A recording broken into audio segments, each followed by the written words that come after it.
ছাত্র জীবনে আমরা অনেকেই শিক্ষা প্রতিষ্ঠান থেকে বনভোজনে গিয়েছি, কিন্তু আজকে আমরা বনভোজনে যাচ্ছি শান্তিনীর ছাত্রাবাস থেকে। We are going to Metro Green Valley.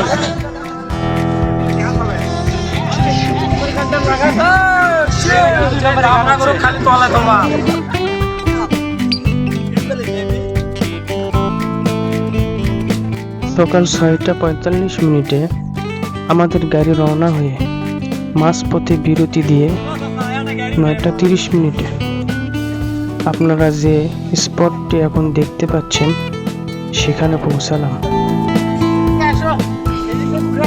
Green valley park, Natore জেলা।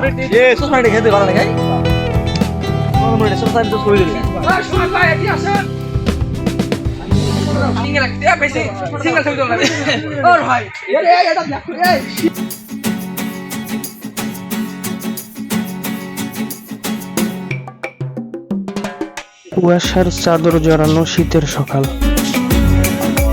রোদের দেখা মিলছে না, তারপরও সবাই ছবি তুলতে ব্যস্ত।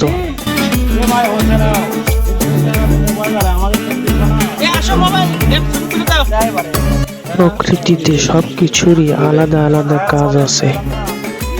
এই তো যেমন কুয়াশার কাজ হলো সবুজ ঘাসে বিদ্যমান সৌন্দর্যকে আরো সুসজ্জিত করে তোলা।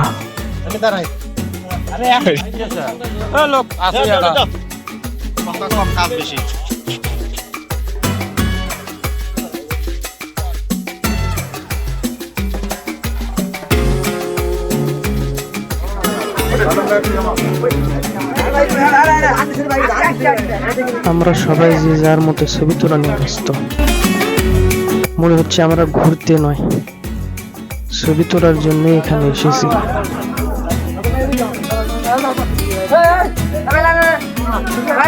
একটি জায়গায় অন্তত আমরা 10 থেকে 15 মিনিট ব্যয় করেছি এই ছবি তোলার পেছনে। সবাইকে একে একে ডাকা হচ্ছে, তারপরে কেউ আসতেছে না, সবাই পোজ নিচ্ছে ছবি তোলার জন্য।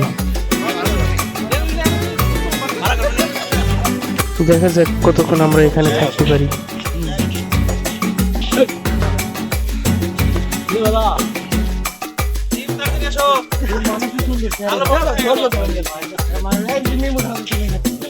আমি যেখান থেকে দাঁড়িয়ে আছি একটি সাঁকো, তার নিচে পুকুর রয়েছে। আসলে কারোরই মন চাচ্ছে না এখান থেকে এক মুহূর্তের জন্য যেতে, কারণ আশেপাশে ফুলের গাছ, এরপর কুয়াশা, সব মিলিয়ে ছবি তোলার জন্য একটা পরিবেশ তৈরি হয়েছে।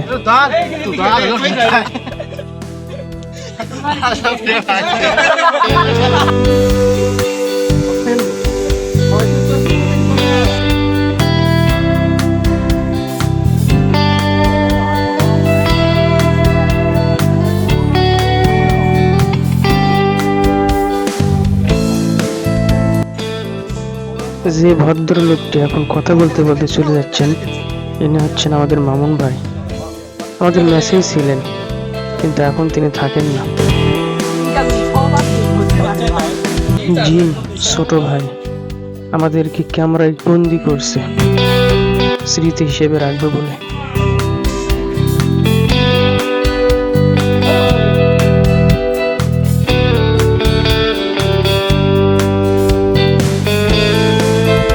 সবাই যে যার মতো ঘুরছে, আমরা অনেকে দল বেঁধে ঘুরছি।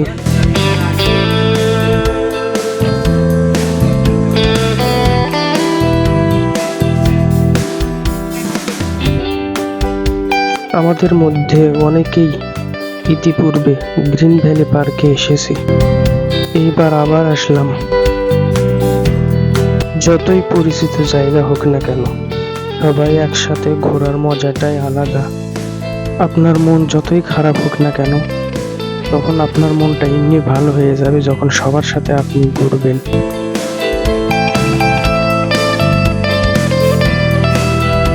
আমরা এখন যে জায়গাটিতে দাঁড়িয়ে আছি, তার বামে আমরা দেখতে পাচ্ছি একটি দিঘি, তার ভিতরে কয়েকটি প্যাডেল বোট রয়েছে, যা আগত যাত্রীদের আনন্দ দেওয়ার জন্য রাখা হয়েছে।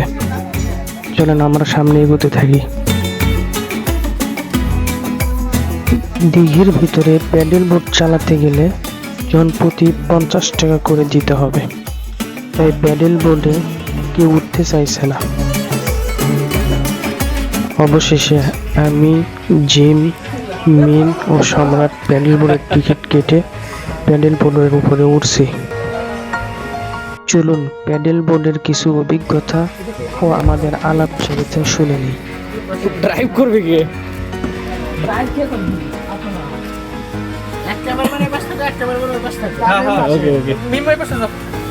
আমি পিছন দিকেই থাকি, পিছন দিকে ভালো আসে।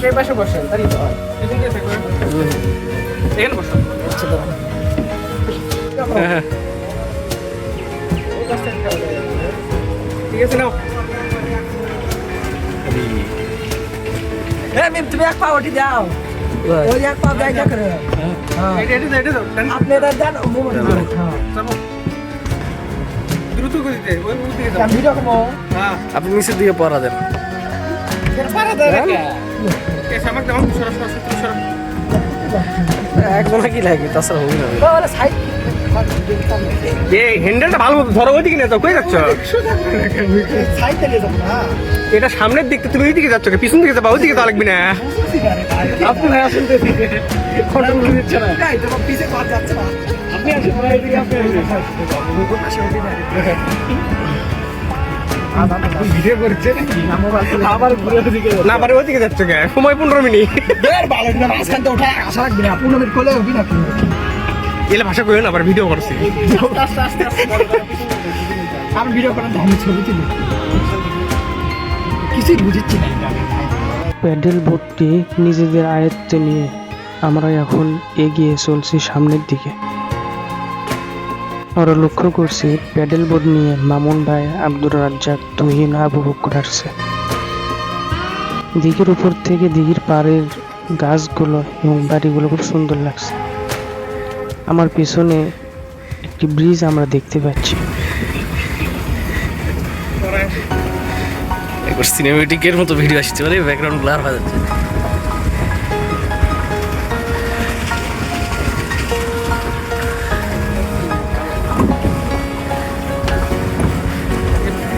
একসাথে আসো।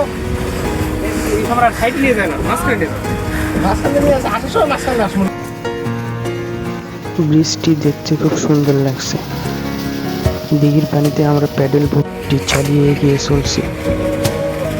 সত্যি সব মিলিয়ে খুব ভালো লাগছে আজকের এই দিনটি। লাগিয়ে দিও না। এই দেখছি এই লাগছে লাগছে লাগছে লাগছে। এ আমাদের একটা ভিডিও ব্যস্ত আছে। না না নো চান্স। ভিডিও করো, ভিডিও করো। আস্তে আস্তে আস্তে ছবি আগে দিচ্ছি, ভিডিও তো করতে হবে। এটা করো। আস্তে আস্তে ভিডিওতে ছবি। এ মামুন ভাই ধরে ঠেলে দিতেছে মুখে। হ্যান্ডেল ঘুরে, হ্যান্ডেল ঘুরো।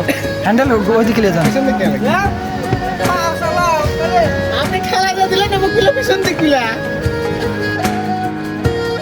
পায়ে পেডেল করে আমরা দুইটি বোট একসঙ্গে নিয়ে চলছি। সময় মাত্র 15 মিনিট হলেও আমরা একটু সময় বেশি নিচ্ছি, কারণ দিঘিতে আঁকা বাঁকা।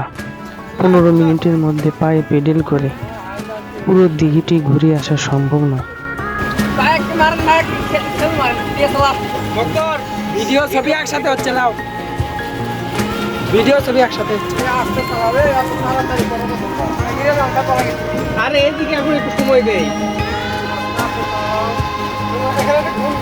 পানির উপর থেকে গাছগুলোকে দেখতে খুব সুন্দর লাগছে।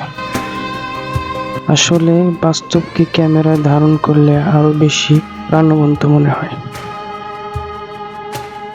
সবার চেহারা ও চোখের চাহনি দেখে ও হাতের ইশারা হাসি দেখে বোঝা যাচ্ছে আজকের দিনটা আসলেই খুব সুন্দর কাটছে সবার। ভিডিও ছবি একসাথে যাওয়ার সময় আগে এই দুটো দিন চালাবে। চালো মানুষ।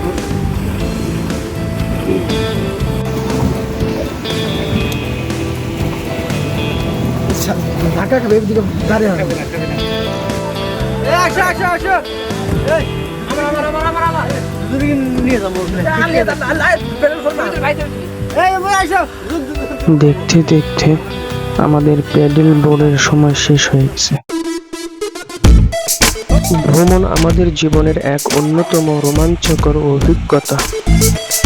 প্রতিদিনের ব্যস্ত জীবন থেকে মুক্তির জন্য এবং নতুন কিছু আবিষ্কার করতে ভ্রমণ আমাদের সাহায্য করে থাকে।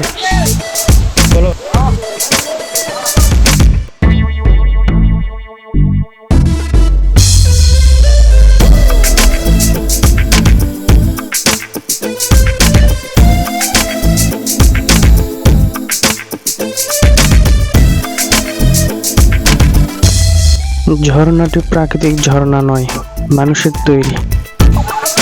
তারপরে সুন্দর লাগছে। প্রথম যখন এখানে এসেছিলাম তখন ঝর্ণাটি চালু ছিল না, কিন্তু এখন চালু করায় দেখতে অনেক সুন্দর লাগছে।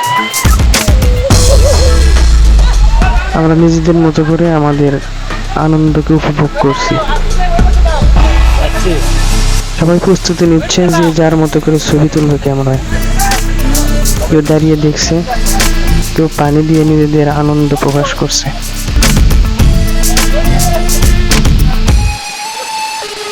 আপনার মন যদি ভালো না থাকে তাহলে পরিচিত অপরিচিত জায়গা যেটাই হোক না কেন আপনি কখনো আনন্দ কোথাও খুঁজে পাবেন না।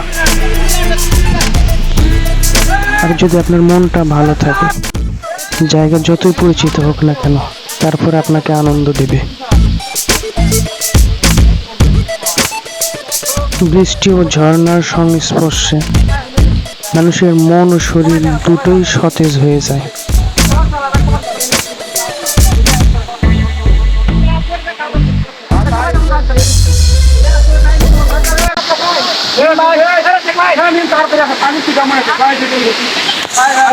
এই যে আমরা নিলাম 90 মুভির টিকিট। এখন যাবো ভিতরে। এই যে আমাদের এনামুল হয়ে যাচ্ছে। 90 মুভি দেখার জন্য আমরা প্রস্তুতি নিচ্ছি। 90 মুভি হচ্ছে এমন একটি মুভি যেখানে আপনার সামনে অনেক ঘটনা ঘটবে, যেটা আপনি শুধু দেখবেন কিন্তু স্পর্শ করতে পারবেন না। তবে আপনি যে সিটে বসে থাকবেন, ছবিতে প্রদর্শিত সব ঘটনার সঙ্গে আপনার সিটটিও নড়ে চড়ে বসবে। আমাদের প্রত্যেককে একটি করে চশমা দেওয়া হলো। চশমা দেওয়ার সঙ্গে সঙ্গে রুমের সবকটি লাইট অফ করা হলো। এরপর শুরু হলো মুভি।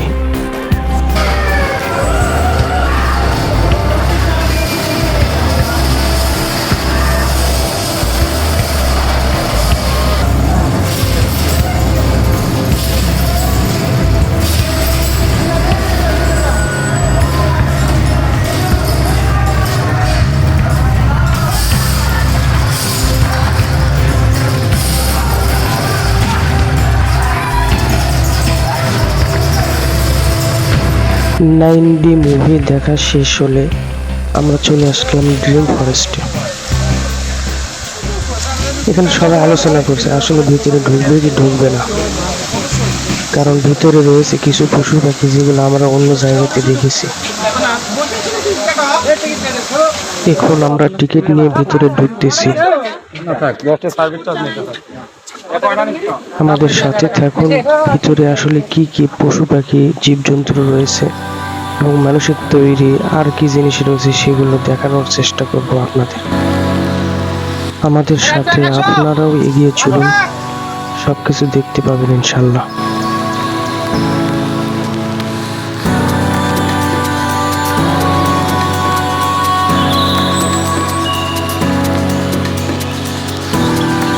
এখানে আলাদা খাঁচায় আলাদা করে পাখি রাখা রয়েছে। প্রত্যেকটি পাখির নাম সেই খাঁচার সামনে নেম প্লেটে দেওয়া আছে। এখন আমরা যে পাখিটি দেখতে পাচ্ছি, দেখতে খুব সুন্দর লাগছে।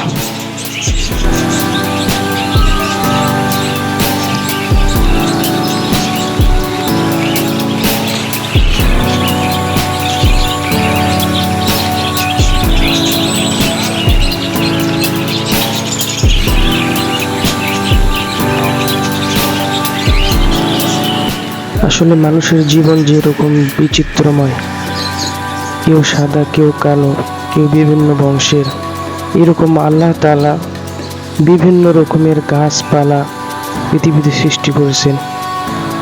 পশু পাখিদের মধ্যে এরকম বিভিন্ন জাত তৈরি করেছেন, যেটা একটার থেকে আরেকটা সম্পূর্ণ আলাদা, যেটা আপনাকে নিজের সত্তাকে চিনতে সাহায্য করবে যে কত প্রজাতির মানুষ আল্লাহ সৃষ্টি করেছেন।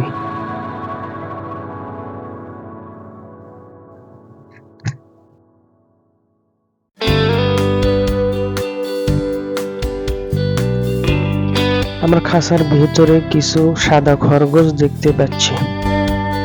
এর ভিতরে কালো রঙের খরগোশ রয়েছে। আসলে খরগোশগুলো দেখতে খুব সুন্দর। আমি ক্যামেরা ধরার সঙ্গে সঙ্গে আমার ক্যামেরার সামনে সে আসছে, মনে করছে আমি তাকে কিছু খেতে দেব।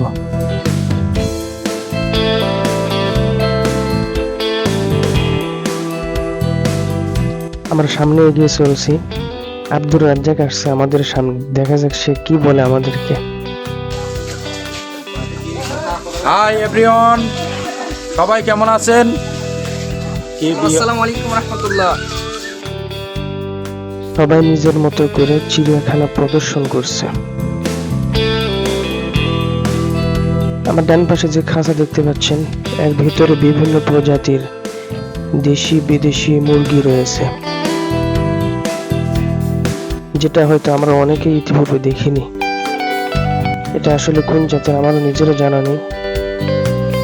চিড়িয়াখানার ভেতরে পশু পাখি দেখতে যতই সুন্দর লাগুক না কেন, এটা আসলে তাদের প্রকৃত আবাসস্থল নয়। আমরা ছোটবেলায় কবিতায় পড়েছিলাম, বন্যেরা বনে সুন্দর, শিশুরা মাতৃ করে। আসলেই তাই, বনের পাখি বনে সুন্দর লাগে।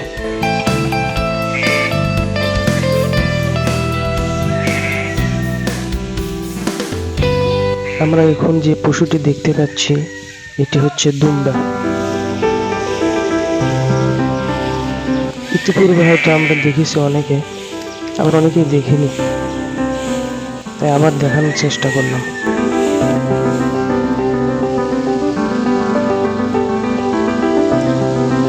খাঁচার ভেতরে আমরা যে প্রাণীটি দেখছি, এটি গয়াল, বন্য গরুরই একটি প্রজাতি।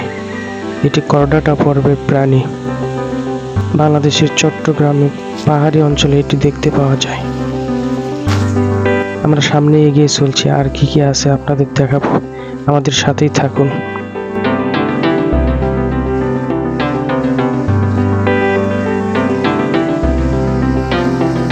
স্যার,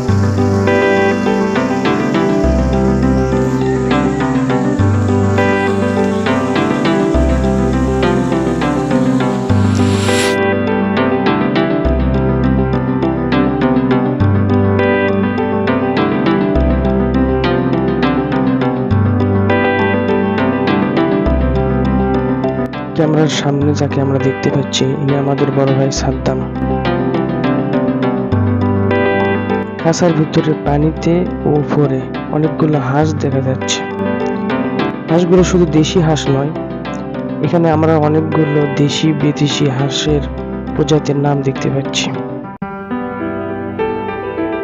আমাদের পরিচিত মাত্র আমরা কয়েকটি হাঁস দেখেছি, যেগুলো আমাদের বাড়িতে প্রতিপালন করা হয়, কিন্তু এখানে অনেকগুলো হাঁসের প্রজাতি রয়েছে। তাই আমরা এখানে বেশি সময় ব্যয় না করে সামনে এগোচ্ছি। দুম্বা দেখলেন? দুম্বা দেখছেন? ওই পাশে ভিডিও করছি। না বলে তুমি আমরা দেখিনি। ভিডিও করছি। ভিডিও দেখা আর একটা নিজের সরাসরি দেখা এক কথা। তা নাহলে কি করেন? এলে ঠিক না ভাই, এলে ঠিক না ভাই।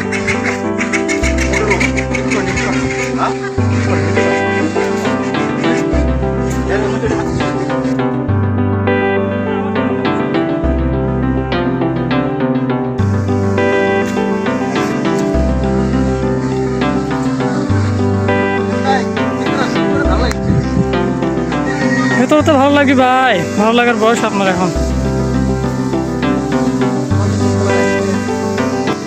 নাটোর গ্রিন ভ্যালি পার্কের মোট আয়তন প্রায় 123 বিঘার মতো, যেটা দর্শনার্থীদের জন্য তৈরি করা হয়েছে।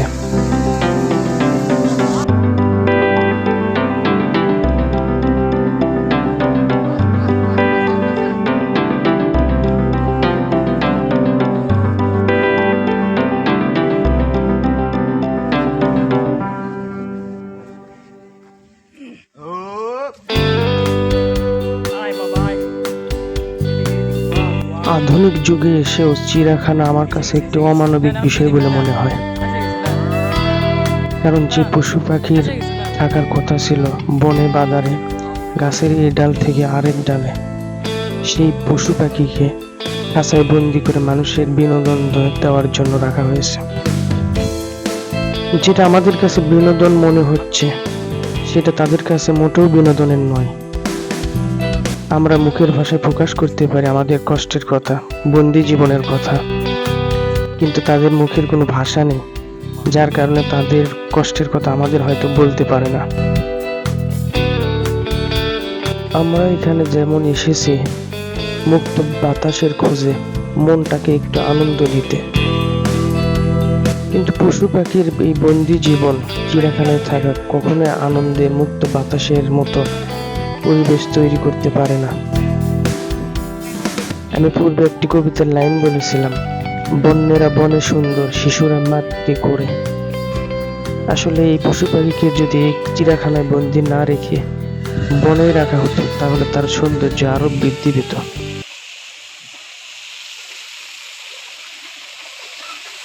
আমার সামনে এখন আপনারা যে ঝর্ণাটি দেখতে পাচ্ছেন, এটা চুলের আদলের বৃষ্টিকে ঝর্ণায় রূপান্তর করা হয়েছে।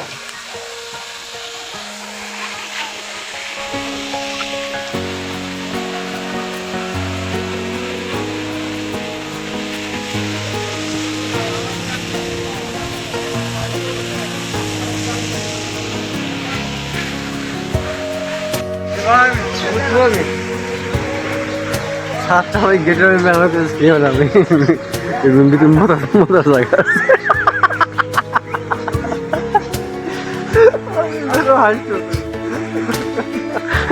আর ভাই শুদ্ধ ভাষায় কোন যে প্রথম করার জায়গা আছে।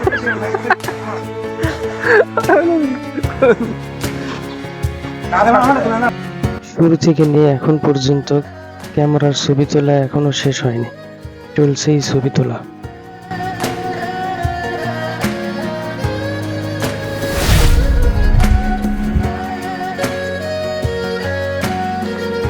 ঘড়িতে এখন সময় 12টা 30 মিনিট। সকাল থেকে নিয়ে এখন পর্যন্ত গ্রিন ভ্যালি পার্ক পুরোটা আমরা যতটুকু পেরেছি ঘুরে বেরিয়েছি। আমাদের প্রচন্ড ক্ষুধা লেগেছে,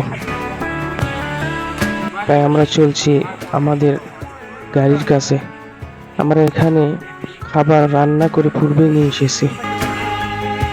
খাবার খেয়ে আমরা আমাদের পরবর্তী গন্তব্যস্থল রওনা দিব। এখন গেটের বাইরে যাওয়ার পূর্বে আমরা এখানে একটি দোকান রয়েছে গ্রিন ভ্যালির ভিতরে, আমরা সেখানে প্রবেশ করব। যদি কিছু কেনাকাটা করা যায়, না হলে শুধু দেখেই চলে যাব।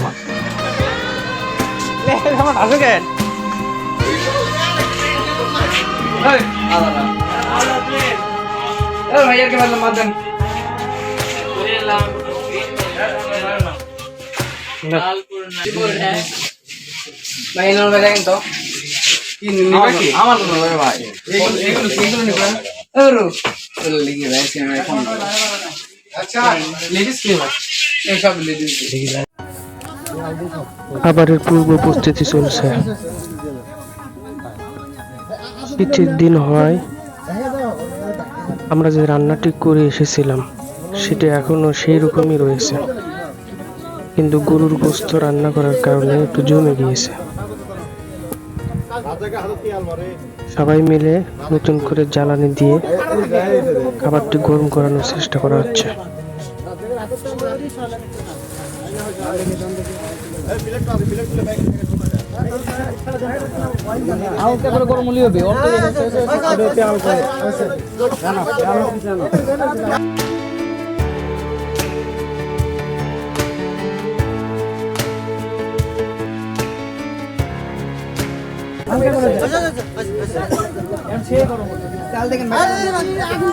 একটি বনভোজনের দুইটা সিদ্ধান্ত নেওয়া সবচেয়ে বড় কঠিন। প্রথমটি হচ্ছে স্থান নির্ধারণ, কারণ বনভোজনের অনেক জায়গা অনেকেই দেখেছে। আপনি যখন একটি স্থান নির্ধারণ করতে যাবেন তখন এক একজনের মত এক এক রকম হবে। কেউ বলবে এই জায়গায় আমি গিয়েছি, আরেকজন বলবে আমি যাইনি। এইভাবে সিদ্ধান্ত নেওয়াটা দুষ্কর হয়ে পড়ে। দ্বিতীয়টি হচ্ছে রান্নার বিষয়। পিকনিক স্পটে গিয়ে রান্না করে খাওয়াটা একটু কঠিন ব্যাপার। আবার বাইরে যে সবাই খাবে এমনটি নয়, কারণ বাইরের খাবার অনেকের পছন্দ আবার অনেকের নয়। তো এই সিদ্ধান্তটা নেওয়া কঠিন হওয়ার কারণে সম্রাট, আব্দুর রাজ্জাক তারা সিদ্ধান্ত নিয়ে আমাকেও বলেছে যে আমরা যদি এখান থেকে রান্না করে নিয়ে যাই শীতের সময় খুব একটা সমস্যা হবে না। তাই খাবারগুলো আমরা রান্না করেছি, একটা সিদ্ধান্তে পৌঁছাতে পেরেছি, যতটুকু আমাদের সম্ভব হয়েছে ততটুকু। পিকনিকটি সম্পন্ন করার জন্য সবচেয়ে বেশি পরিশ্রম করেছে আব্দুর রাজ্জাক ও সম্রাট। আপনারা দেখতেই পাচ্ছেন তারা জ্বালানি দিয়ে জালটি ধরানোর চেষ্টা করছে, ঠিকভাবে যেন জ্বলতে পারে এবং রান্নাটা হতে পারে সেই চেষ্টা তারা করছে। সঙ্গে মামুন ভাইও আছে, একটু চেষ্টা করছে জালটা ধরানোর জন্য।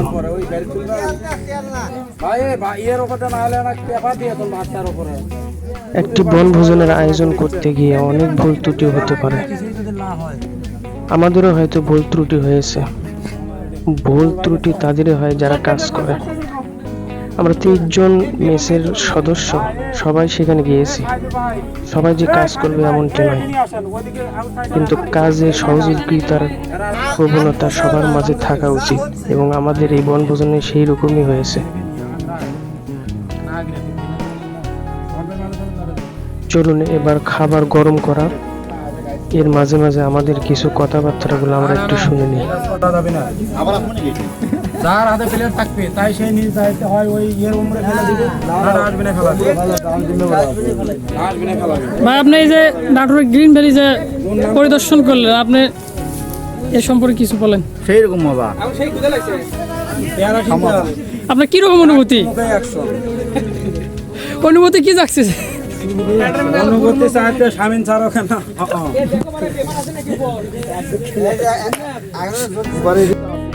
খাবার রান্না চলছে, এর মাঝে একটি কথা বলে রাখি, আমরা যতটুকু চাল রান্না করে নিয়ে গিয়েছিলাম এতে ভাত একটু কম পড়ার সম্ভাবনা ছিল, যার কারণে 10 প্লেট ভাত সেখান থেকে কেনা হয়েছিল। আমরা গরুর গোশত রান্না করেছিলাম এবং বুটের ডাল দুটোই গরম করা হচ্ছে।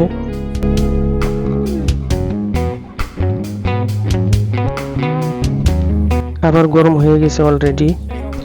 এই ফাঁকে আমরা আমাদের ছোট ভাইদের থেকে কিছু অনুভূতি জেনে নেই যে তাদের পেটের ভিতরে এখন কি চলছে। অসাধারণ, মানে এত স্বাদকে সেই স্বাদ। আমরা অনেক দুই ভাইয়ের কাছে আসি, আপনাদের অনুভূতি একটু জানতে চাই আমরা।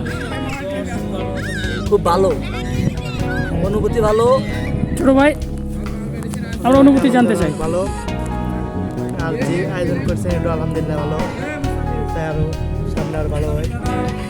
আমার কিছু বলবো না ভাই আপনাদের। আমার ছোট ভাইরা আপনাদের অনুভূতি একটু জানতে চাচ্ছি আমরা। অনুভূতি আমার কেমন লাগলো? খুবই ভালো লাগছে। অনেকদিন পর ট্যুরে আসছি, প্রায় 1 বছর পর, বছরে একবার অন্তত পক্ষে বেড়াতে যাওয়া উচিত আমাদের। তো বড় ভাইদের উদ্যোগে আর আমাদের সহযোগিতায় আমরা চলে আসছি নাটোর। খুব ভালো লাগছে, উপভোগ করেছি, এনজয় হচ্ছে, মনটাকে ফ্রেশ হয়ে গেছে একবারে। মাশাআল্লাহ মাশাআল্লাহ। আমরা এখন জায়েদের একটু অনুভূতি জানতে চাচ্ছি। জায়েদ অনেক কাজ করতেছে অবশ্য। অনুমতি আমি এখন ব্যস্ত, এখন মেইন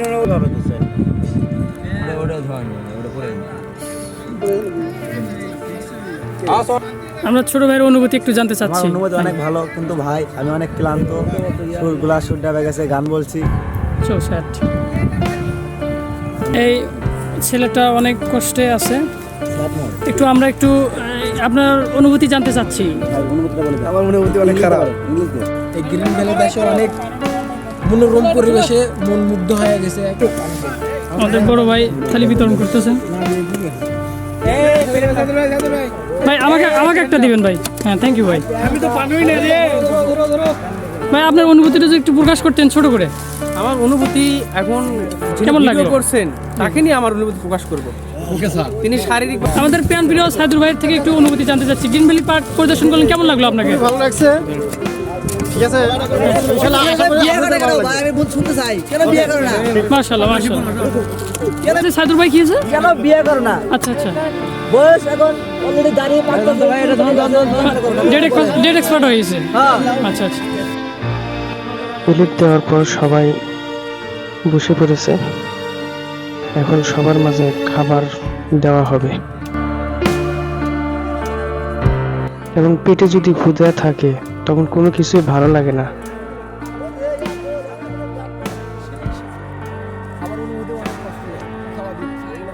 মাশাআল্লাহ, অনেক ভালো খাবার। ছোট ভাই শামীমের অনুভূতি আমরা জেনে নিই। মাশাআল্লাহ, আলহামদুলিল্লাহ, অনেক ভালো লাগছে আমাকে। অনেকদিন পর নাটোরের গ্রিন ভ্যালি এসে আমাকে এইরকম একটা সুন্দর অনুভূতি দেওয়ার জন্য আমি বড় ভাইদের প্রতি কৃতজ্ঞ। অনেক ভালো লাগছে আমাকে। প্রায় হবে 4 থেকে 5 বছর পর, 4 থেকে 5 বছর পর আমার এটা সুন্দর একটা ভ্রমণ। আলহামদুলিল্লাহ, অনেক ভালো লাগছে। আমি চাই ভবিষ্যতে এরকম আমাদের ম্যাচ থেকে, শান্তিনির ম্যাচ থেকে যেন প্রতি বছরই যেন একটা করে এরকম একটা আয়োজন করা হয়। ও কি দেখলেন? এখানে মূলত হচ্ছে পার্কের যে বিষয়গুলো আছে। সবাই খেতে বসছে, খাবার বন্টন করা হচ্ছে। প্রত্যেকটি বর্ডার্সকে খাবার দেওয়া হয়েছে পরিমাণ মতো। আমরা যে খাবারটি খাচ্ছি এটা আমরা নিজেরা বাজার করে নিজেরাই রান্না করেছি। যদি আমরা বাইরে খেতাম তাহলে এইরকম টাটকা খাবার হয়তো পেতাম না, যেটা আমাদের জন্য উপযুক্ত কখনোই হতো না। তাই আমরা রান্না করা খাবার খাচ্ছি।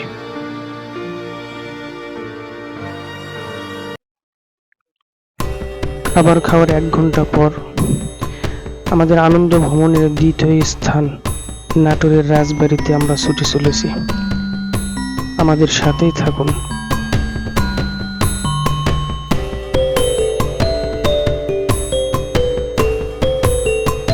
এটি হচ্ছে নাটোরের রাজবাড়ির প্রধান ফটক।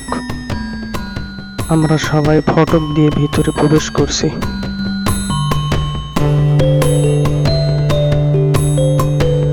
রাজবাড়ির ভিতরে প্রবেশের পরপরই আমার ভেতরে অন্যরকম একটি অনুভূতি লাগা কাজ করছে। কারণ যে পথ দিয়ে আমরা চলাফেরা করছি এই পথ দিয়ে হেঁটে চলতেন নাটোরের রাজবাড়ির রাজা এবং তাদের প্রজাগণ। এর ভিতরের ঘটনাগুলো কি রয়েছে আমরা ইনশাআল্লাহ সামনে জানার চেষ্টা করব। ইতিহাস এমন একটা জিনিস যেটা আমাদেরকে অনেক কিছু শিক্ষা দেয়। এর মধ্যে আমরা কেউ শিক্ষা গ্রহণ করি, আবার কেউ শিক্ষা গ্রহণ করি না।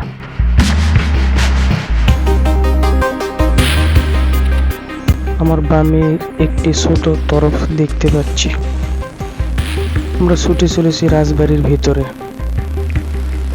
যে রাজবাড়ি থেকে একটি বিশাল অঞ্চল শাসন করতেন রানী ভবানী।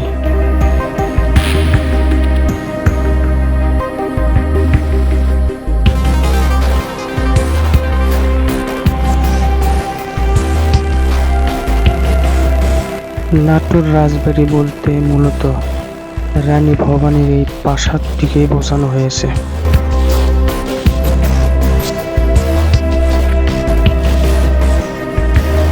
এখন আমরা প্রবেশ করছি রানী ভবানীর রাজপ্রাসাদের ভিতরে। সবাইকে স্বাগত ঐতিহ্যবাহী রাজবাড়ির এই রাজপ্রাসাদে যে কয়টি কক্ষ রয়েছে প্রত্যেকটি কক্ষ তালাবদ্ধ। এর ভিতরে কোনো লাইটের ব্যবস্থাও নেই যে আমরা দেখব ভিতরে কি রয়েছে। রানী ভবানীর এই প্রাসাদটি খুব সুন্দর করে তৈরি করা হয়েছে।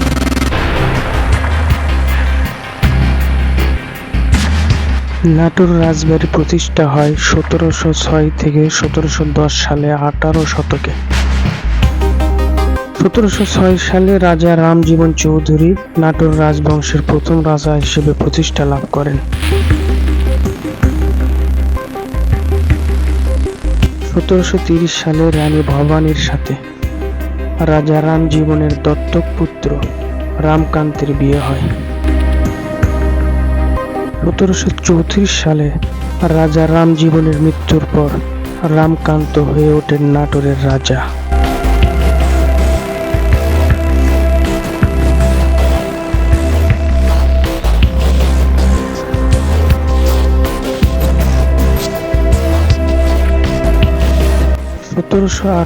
সালে রাজা রামকান্তের মৃত্যুর পরে নবাব আলীবর্দী খাঁ রানী ভবানীর উপর জমিদারি পরিচালনার দায়িত্ব অর্পণ করেন। ভাই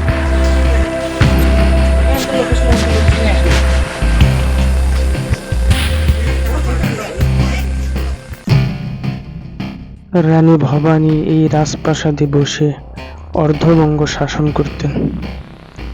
কিন্তু রানী ভবানী এই প্রাসাদে থাকতেন না, তিনি থাকতেন আলাদা জায়গা রানী মহলে।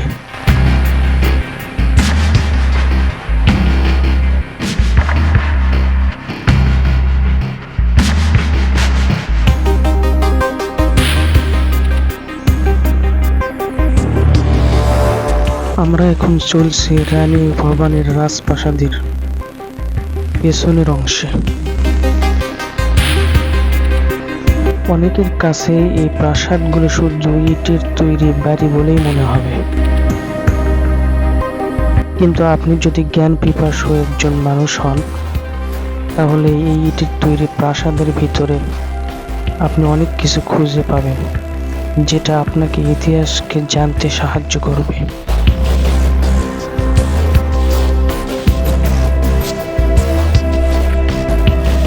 কালের আবর্তনে ইতিহাসের অতল গহ্বরে সবাই হারিয়ে যাবে, কিন্তু এখানকার এই গাছপালা, নদী আর ইটের তৈরি প্রাসাদগুলো ইতিহাসের সাক্ষী হয়ে ঠায় দাঁড়িয়ে থাকবে যুগের পর যুগ, শতাব্দীর পর শতাব্দী।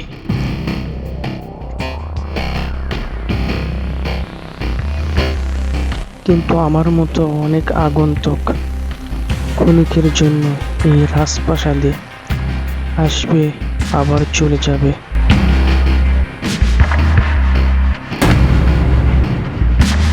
এখন যে প্রাসাদটি আমরা দেখতে পাচ্ছি, এটি হচ্ছে বৈঠকখানা। এই বৈঠকখানায় রাজারা সভাসদ বর্গের সাথে বৈঠক করতেন। বর্তমান সময়ে যেমন মন্ত্রী পরিষদের বৈঠক হয়, তেমন বৈঠকখানাটি দেখতে খুব সুন্দর ও নান্দনিক। রাজবাড়ির মোট আয়তন 120 একর। ছোট বড় 8টি ভবন আছে, 2টি গভীর পুকুর ও 5টি ছোট পুকুর আছে।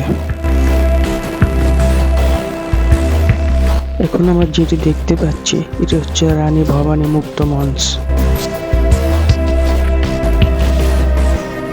পুরো রাজপ্রাসাদটি আমাদের পরিপূর্ণভাবে দেখা হয়নি, কারণ আমাদের হাতে মাত্র 35 মিনিট সময় ছিল। কারণ এখান থেকে আমরা চলে যাব আমাদের পরবর্তী আনন্দ ভ্রমণের তৃতীয় স্থান। আপনারা সামনে যে প্রাসাদটি দেখতে পাচ্ছেন, এটি হচ্ছে ছোট তরফ। রাজপ্রাসাদ ভ্রমণ আজকের মতো আমাদের এখানেই শেষ হয়ে গেল, কিন্তু ইতিহাসের শিক্ষা এখনো আমাদের শেষ হয়নি। ইতিহাসের সবচেয়ে বড় শিক্ষা হচ্ছে এই যে মানুষ ইতিহাস থেকে কখনো শিক্ষা গ্রহণ করে না। নাটোরের রাজবাড়ির স্মৃতিচিহ্ন আমাকে এটাই শিক্ষা দিল যে ক্ষমতা ও রাজত্ব কখনো কারো চিরস্থায়ী নয়।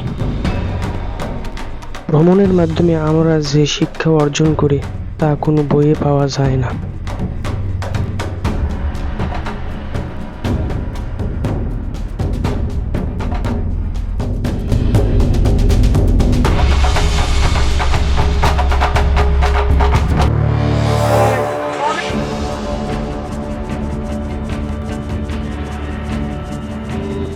দীঘাপতিয়া রাজবাড়ি বা উত্তরা গণভবন। বিকেল 3:45 আমরা উত্তরা গণভবন বা দীঘাপতিয়া রাজবাড়ি এলাকায় পৌঁছালাম। এখানে জন প্রতি 30 টাকা করে প্রবেশ মূল্য দেওয়া হয়েছে। চলুন আমরা চারপাশ দেখতে দেখতে দীঘাপতিয়া রাজবাড়ির দিকে এগিয়ে যেতে থাকি।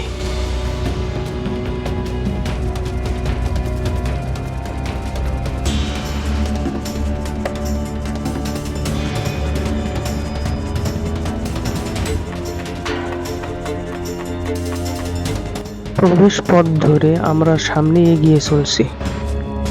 দীঘাপতিয়া রাজবাড়ির আলো বাতাস যেন আমাকে এখানকার রাজা ও প্রজাদের ইতিহাস সম্পর্কে জানান দিচ্ছে।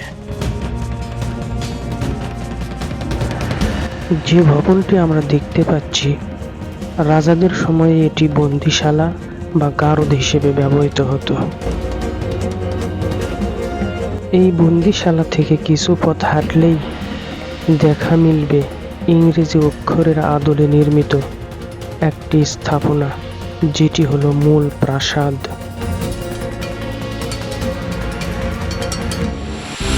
একসময় এই মূল প্রাসাদে উচ্চ পর্যায়ে যাবতীয় সকল সভা সংগঠিত হতো।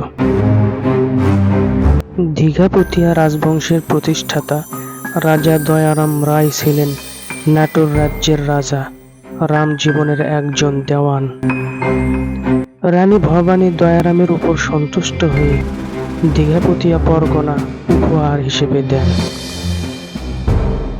দীঘাপতিয়া বাংলার রাজা জমিদারদের জন্য উল্লেখযোগ্য স্থান।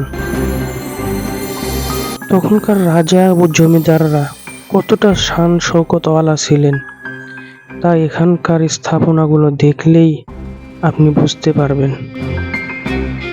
1760 সালে 5 কন্যা ও 1 পুত্র এবং প্রচুর ধন সম্পদ রেখে 80 বছর বয়সে রাজা দয়ারাম রায় ইহলোক ত্যাগ করেন। 1897 সালের 12 জুন প্রায় 18 মিনিট ব্যাপী এক প্রলয় ভয়ঙ্করী ভূমিকম্পে রাজপ্রাসাদটি ক্ষতিগ্রস্ত হয়। রাজা প্রমোদনাথ রায় সম্পূর্ণ প্রাসাদটি কমপ্লেক্সটি পুনর্নির্মাণ করেন। তিনি চারিদিকে সীমানা প্রাচীর দিয়ে বেষ্টিত রাজবাড়ির ভেতরে বিশেষ কারুকার্য খচিত মূল ভবন সহ ছোট বড় মোট 12টি ভবন নির্মাণ করেন। 1897 সাল থেকে 1908 সাল পর্যন্ত 11 বছর সময় ধরে বিদেশি বিশেষজ্ঞ, প্রকৌশলী ও চিত্রকর আর দেশি মিস্ত্রিদের সহায়তায় 41 একর জমির উপর এই রাজবাড়িটি পুনর্নির্মাণ করেন।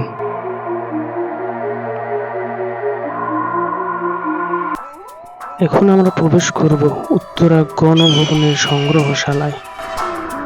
প্রতিজন 40 টাকা টিকিট নিয়ে আমরা সেখানে প্রবেশ করব। ভিতরে ক্যামেরা নিয়ে যাওয়া যাবে না, তাই আপনাদেরকে দেখাতে পারলাম না এর ভেতরে কি কি ব্যবহৃত জিনিসপত্র রয়েছে রাজাদের। এই সংগ্রহশালার ভিতরে রয়েছে রাজাদের ব্যবহৃত জিনিসপত্র, যেগুলো তারা ব্যবহার করত। এখন আমরা চলছি দীঘাপতিয়া রাজবাড়ির শান বাঁধানো পুকুর ঘাট ও সেখানে কিছু প্রাণীকে দেখতে, যেগুলো সংগ্রহ করে রাখা হয়েছে আগত দর্শনার্থীদের আনন্দ দেওয়ার জন্য। চলুন আমাদের সঙ্গে।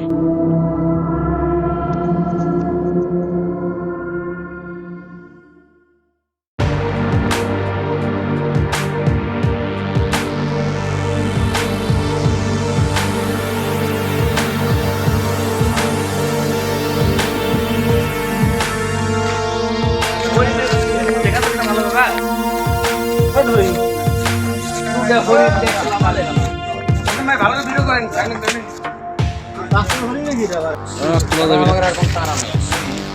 ওই যে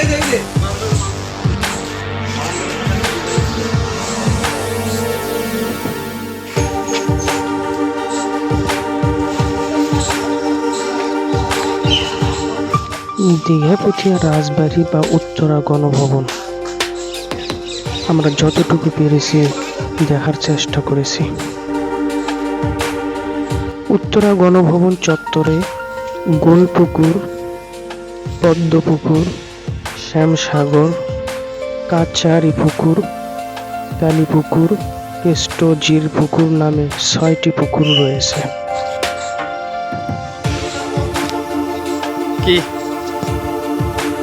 এখন আমরা দেখব এখানে কি কি প্রাণী রাখা হয়েছে দর্শনার্থীদের জন্য।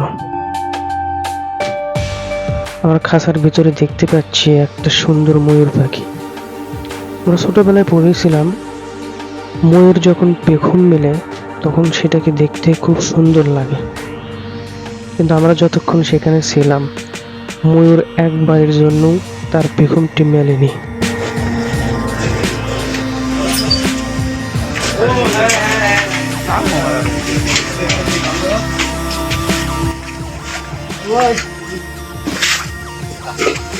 এটা আমাকে পূর্বপুরুষ এখান থেকে 1947 সালে দেশ বিভাগের পর দিঘাপতিয়া রাজা দেশ ত্যাগ করে ভারতে চলে যান। 1950 সালে জমিদারি অধিগ্রহণ ও প্রজাস্বত্ব আইন পাশ হওয়ায় দিঘাপতিয়ার রাজপ্রাসাদটির রক্ষণাবেক্ষণে বেশ সমস্যা দেখা দেয়। পরে পূর্ব পাকিস্তানের গভর্নর মোনায়েম খান এটিকে গভর্নর হাউস হিসেবে উদ্বোধন করেন। বাংলাদেশ স্বাধীনের পর এই রাজবাড়িকে 1972 সালে আনুষ্ঠানিকভাবে নাম পরিবর্তন করে উত্তরা গণভবন ঘোষণা করা হয়। সেই থেকে ভবনটি উত্তরা গণভবনের প্রকৃত মর্যাদা লাভ করে।